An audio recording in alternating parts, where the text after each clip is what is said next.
Isang masamang balita para dito sa kampo ni Naoya Inoue. Dahil ngayong araw lamang ay kinumpirma na ang pamunuan ng Saudi Promotion na sila ay nagkaroon ng malakihang pagkalugi sa naging huling laban nitong si Naoya Inoue sa kanilang bansa. Ito yung laban nitong si Naoya Inoue kontra kay Picasso, na kung saan ay marami pong nadismaya sa pinakitang performance nitong si Inoue.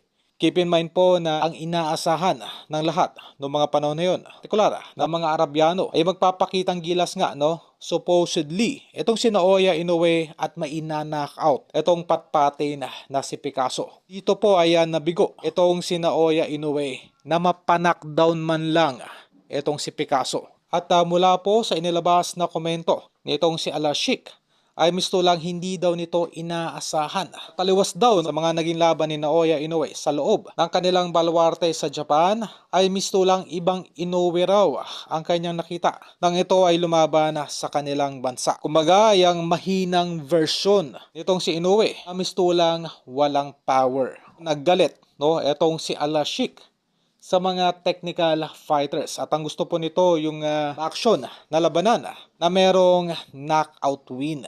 Lalo na kung ang naging laban nitong si Naoya Inoue kontra Picasso ay isang malaking mismatch. At mula po sa inilabas na balita, hindi na daw po nila kukunin pa itong si Naoya Inoue para lumaban sa Saudi Arabia. Kinansela ang mga upcoming fights pa nitong si Inoue sa Saudi.